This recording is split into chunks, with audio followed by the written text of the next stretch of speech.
Алек, първата ти книга с разкази излиза в самото начало на 90-те години, 92-та, но вероятно започваш да пишеш малко преди това, в края на 80-те. Какъв беше за теб този прелом между 80-те и 90-те години? Разкажи малко повече за тези на първи книги, как излязоха, как се стигна до тях. 90-те години излизаха много книги, но понякога появата им е особено странна. Още не бяха установени издателства, издателски практики, книгоразпространени и така нататък. Аз всъщност някъде към средата на 80-те години започнах да публикувам в списание Родна реч, разбира се, на което по-късно станах и главен редактор. Там общо взето това беше мястото, където са минали страшно много хора. И така беше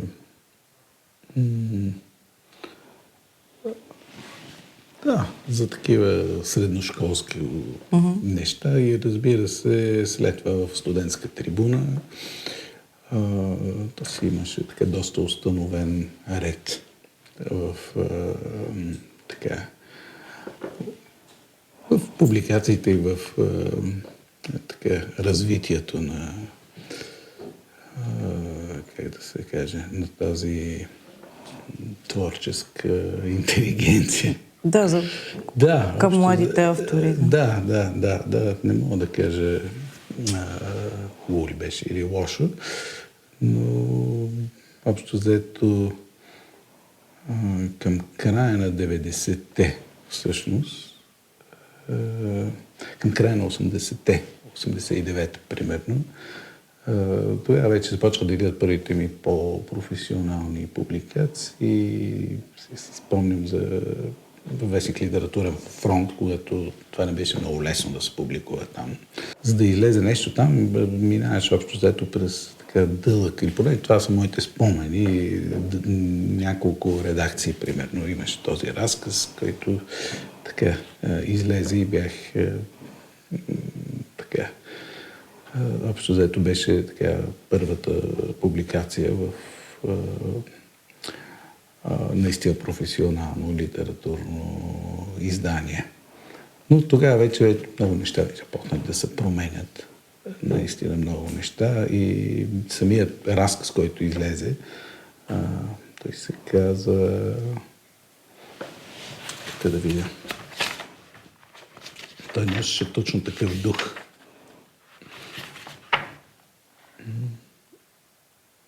Т.е. други светлини, точно така.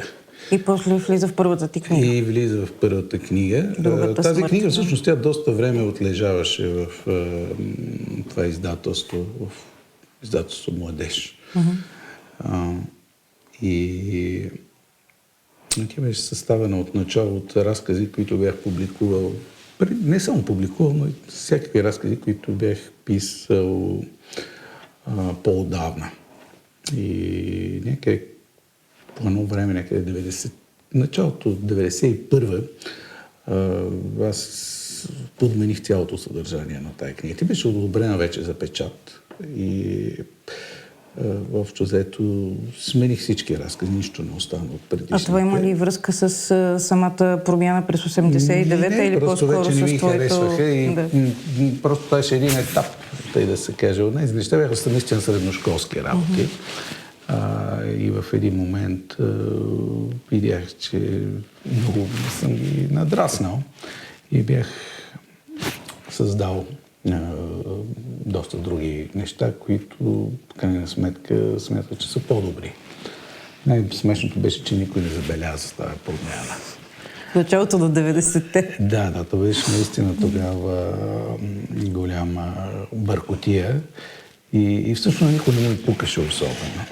Но това беше, си спомням, наистина, този ръкопис, така беше, те тогава много следяха така внимателно какво точно ще излезе, как ще бъде, докато тези разкази, новите, които го замених, бяха написани по съвсем друг начин, по съвсем И онези неща така си останаха неиздадени. Това е цяла книга. Може да се каже, че имаше една първа неиздадена книга. Че дебютната ти книга не е издадена. Да, аз подарих ръкописа, си спомням на някого. Може би, не знам, и вкъщи сигурно седи някъде, макар че толкова тези архиви е доста разпръснат. И честно казано се убедих с течение на времето, че не е необходимо всичко да се пази непременно, което трябваше да оцелее. И не съм се грижил, просто забравих за този ръкопис, така че... И всъщност през 90-те пишеш основно разкази, да, новели. основно разкази и новели. Чак до 2001, когато излиза Мисия Лондон. Роман, първият ти роман. С една така много дълга новела, или по-скоро повест, която е Игра на магии, от тази книга Душевадецът, която е общо взето, бих казал, че е по-скоро като повест. Но въпреки това ги наричам разкази и новели, понякога и разкази само. Мисия Лондон, когато излезе през 2001 година, се възприя и до днес така се възприема до голяма степен като някакъв събирателен образ на прехода, на обществото на прехода. Ще разкажеш ли малко повече как я написа, как изобщо стигна до идеята за тази книга? Разказвал си го, разбира се, нали, за опита си в... Тя е базирана така на общо взето на реален опит и това е всъщност много хубаво, защото общо взето човек трябва да пише за неща, които познава. И така има интимно познания за така, събитията, които описва и цялата среда, за която разказва. Така че общо взето тя е базирана на моя кратък опит в дипломацията. 97-98 бях за кратко аташе по културата в посолството в Лондон и там така общо взето натрупах безценни впечатления. И общо тогава не съм мислил, разбира се, че тази книга ще я напиша. Аз от този период в Лондон съм написал един или два разказа, само беше много безплоден от към... Но разказите са предхубави, аз си ги харесвам, така че си струват. Но както и да е, след това реших, че трябва да напиша тази книга, която ще бъде грехота и няма ще бъде много жалко да се пропилее този опит и всички тези впечатления и познания. И така, лека по лека започвам да конструирам тази книга. То също не беше съвсем така, не се излява наведнъж, както много обичат да говорят писателите. Имаше няколко периода на редакция. От нея също съм изхвърлил доста текст, които последствия станаха или самостоятелни разкази, или просто ги хвърлих. Така че аз имам тази склонност да преправям нещата и да изхвърлям текст, който сам по себе си не е лош, но не върши работа в цялостната композиция. Това е много важно, поред мен, да може човек да се лишава от някакви неща, които в последствие общо взето биха му развалили структурата. Но по Мисия Лондон всъщност така може би най-съществената работа беше именно работата по структурата на книгата, което за мен беше много важно, защото един разказ може и да няма чак такава структура, но за един роман за мен е задължително.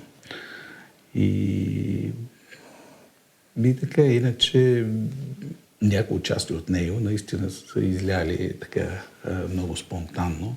И това е една книга, която не съм си давал никакви задръжки.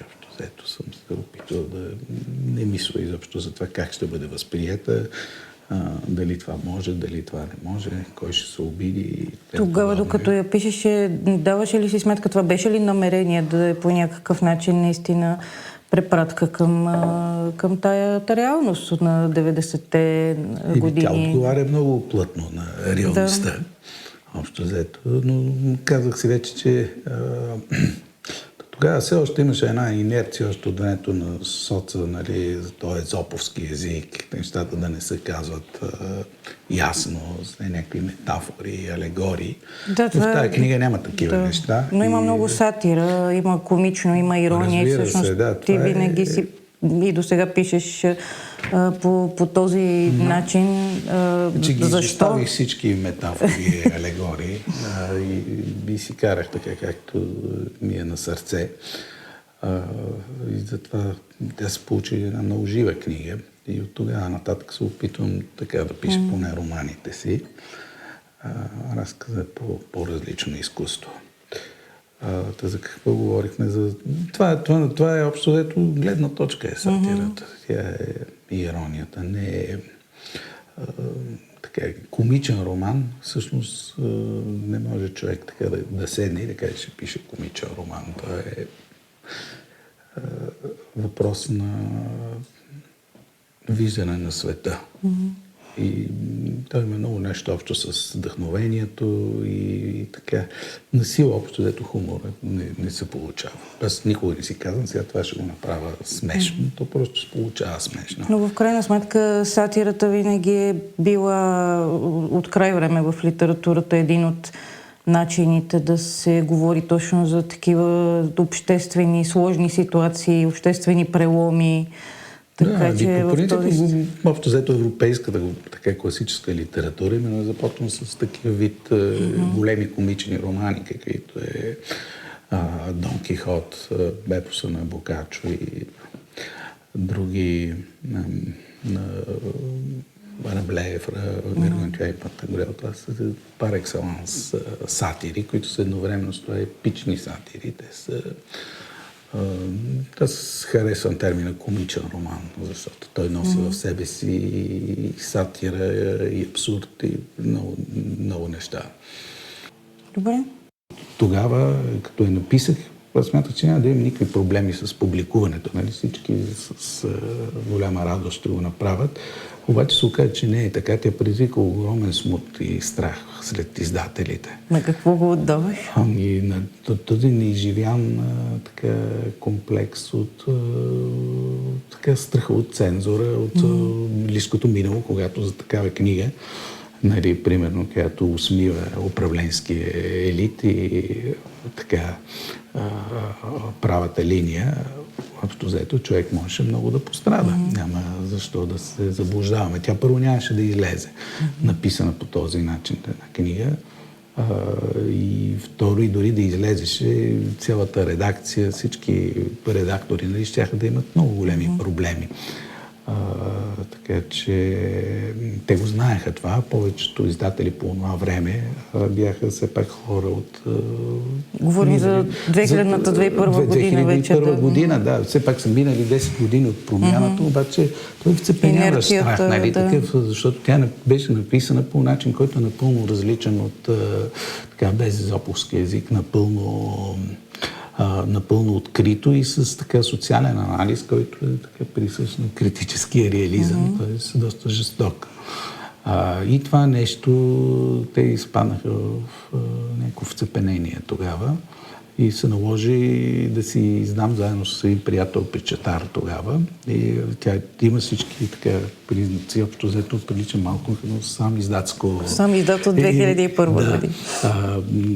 Си спомням и така тогава сам си я разпространявах. Всичко. Първите 2 или 3 издания бяха по този начин. Те бяха много успешни, разбира се. И след това, като видяха, че нищо страшно се не случва, вече и разни издатели искаха да издадат, нали, но така няколко години тя се разпространяваше именно по този начин. Ние си ходих на борсата, събирах си парите и така просто аз тогава имам така познания за издателския бизнес, много вътрешни, но това беше начина да го направя без никакви компромиси. Така че този общо заето слабо нещата се променят, идват много поколения хора, които не познават какво е това да се така, тази непосредствена заплаха, която може да те сполети. Е по-хубаво наистина да нямат спомен за това нещо. Ето с мисия Туран, например, вече нямаш такъв проблем. Не, разбира се, нито с сестри Палавееви, нали, която нямаше как да излезе такава книга в онези години. Трябваше човек моментално да емигрира след това. Защото самия начин на писане и гледната ми точка така би ме довел до неминуема конфронтация с един авторитарен режим. Независимо какъв е, в интерес на истината. Така че няма съмнение какво щеше да се случи.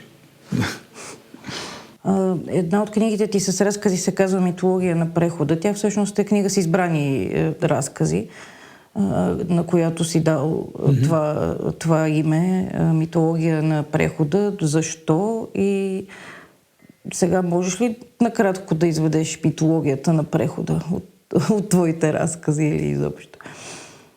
Защо ги отнесе и ги свърза към прехода, тези избрани? Знам, според мен е така най-митологично в цялата работа е самата наша концепция за прехода и въобще самия, не е точно термин, но тази дума. Понятие, това понятие преход, защото то пак по някакъв начин е много свързано с соца, с това време и с така идеята, че историята има някаква посока и че този преход така ще завърши, ще ни отведе някъде.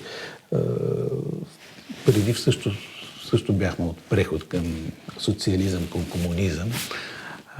Сега пак към някакво бъдеще, което е светло, уредено, хората са богати, щастливи и има някаква нормалност. Нали?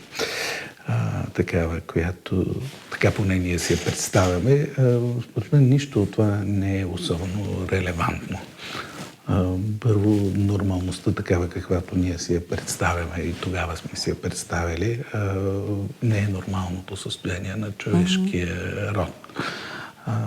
Общо взето тя е постигната с цената на много усилия, ограничения, дисциплина, спазване на такива правила, които не винаги са приятни. Напротив, по-характерно нормалното човешко състояние е състояние на хаос и общо взето безпорядък, насилие, такива неща.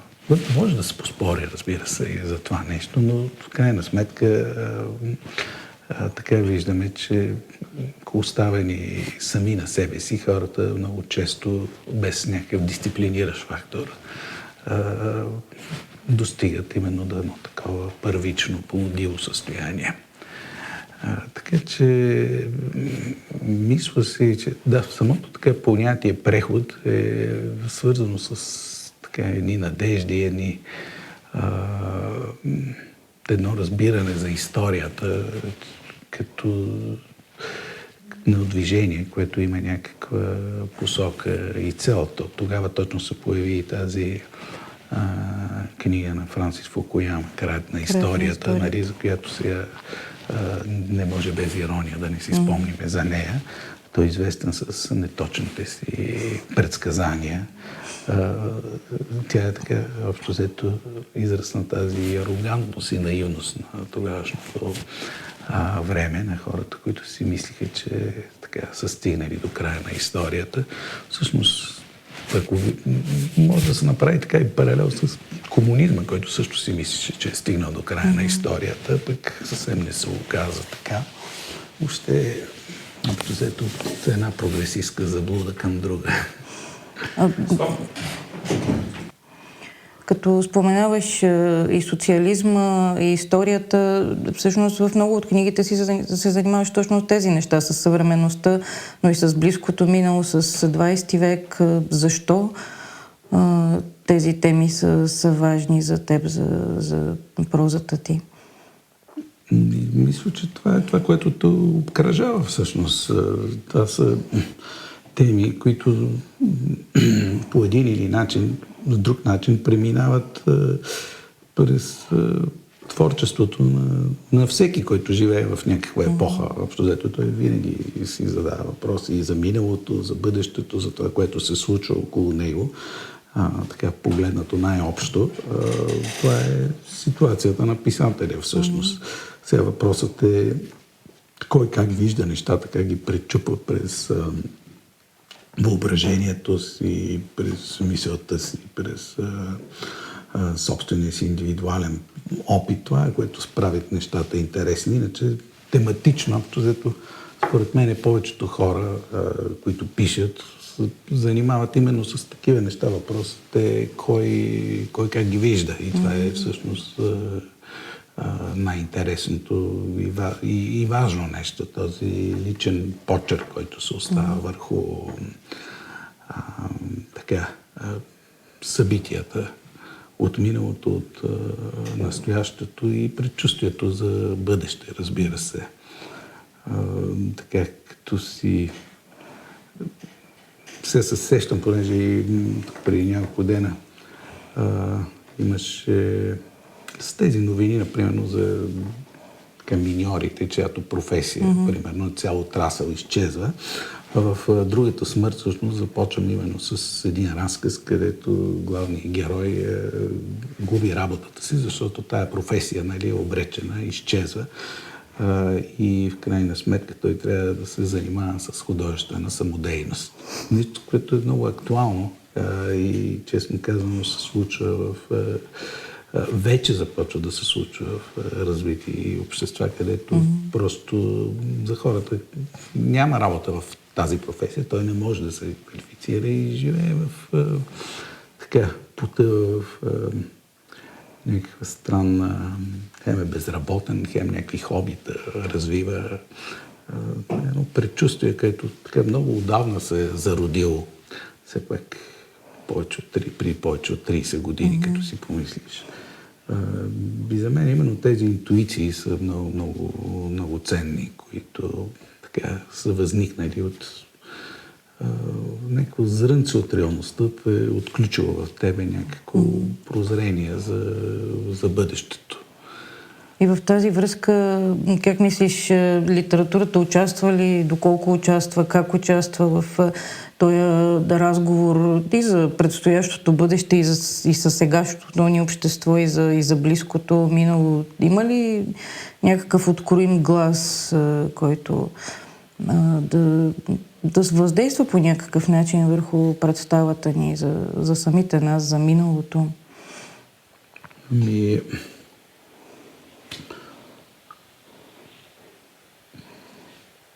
Взето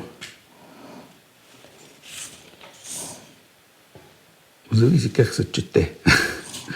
Всъщност зависи как се чете. Аз смятам, че когато един текст предразполага, разбира се, към по-задълбочено четене и когато се чете по този начин, той показва въздействие, но разбира се, влияе върху гледната точка на този, който го чете по някакъв начин. Когато се чете повърхностно и конюнктурно, общо взето не оказва някакви особени въздействия. И много често неща, които на пръв поглед изглеждат актуални, в един по-далечен план са страшно тривиални и всъщност нищо актуално, нищо не остава от тях.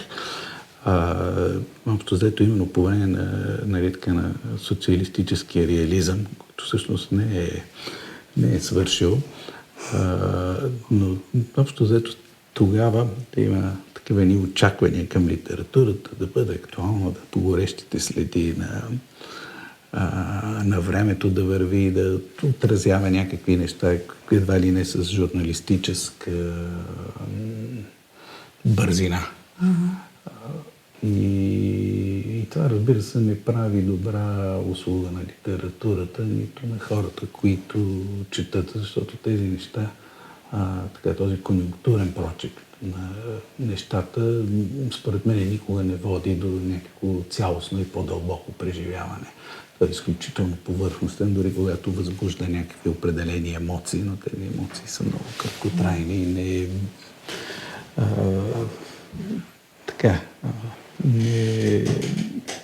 не спомагат за цялостното осмислене на човешката ситуация. Това е доста така парадоксално някъде, но с течение на времето така все повече се убеждавам наистина, че неща, които нали, в момента изглеждат много актуални, след време и така в контекста на литературната история всъщност доста незначителни. Това, което казваш, има ли връзка с факта, че когато пишеш дори за наистина теми, свързани с сегашното или с близкото минало, както казахме, винаги го правиш през някаква рамка не само на сатирата, но да кажем и на абсурда, на криминалното, на хоръра и такива, или пък на комикса, да кажем. Това е някакъв начин за създаване на такава дистанция, да кажем? Да, аз по принцип все повече ценя, но още и тогава винаги съм го ценял, този така класическия наратив, който помага. Независимо, че обичам да правя експерименти, разбира се, но класическия наратив, той така първо създава една дистанция, която е много необходима според мене. И това е така един метод, бих казал даже, за подредбата на света по някакъв начин, която ни позволява да осмислим събитията в един по-широк аспект. Не през призмата на злободневното. Това е така една качествена особеност именно на този начин на писане, който прави от класиката класика. Всъщност. Ние може да четем и днес, независимо, че толкова отдалечена във времето и така битовите детайли ни се струват толкова различни, но всъщност не е така. Това са неща, които са общочовешки. Защото тя включва така, разбира се, тя ляга върху епичния разказ, но същевременно има огромно количество психология, която лежи за този класически разказ. Самото изграждане на герои, на ситуации, но най-вече на герои е едно голямо изкуство. Защото когато човек прави един образ и иска той да бъде автентичен и по някакъв начин да вълнува и читатели, него самия, разбира се, и да живее свой живот, той неминуемо се отдалечава от себе си. Човек не може да се остане втренчен през цялото време в собствения си пъп, и да се каже. Това е така в този процес ти така виждаш света малко отвън и почва да разбираш, нали, че ти си центъра на всичко и в крайна сметка те учи на едно така своеобразно смирение. В смисъл да се пребориш с това инстинктивно его, което авторите винаги имат и много държат да се прояви. Но когато човек работи по класически метод, общо взето, това е тогава важни стават други неща, важни стават събитията, ситуациите, героите, тяхната психология, самата творба, вътрешната и логика, по която се развива, защото това е един свят, който е все пак самостоятелен и в името на това да го изградиш убедително и да дадеш най-доброто от себе си, трябва да се откажеш от много неща, свързани с теб самия.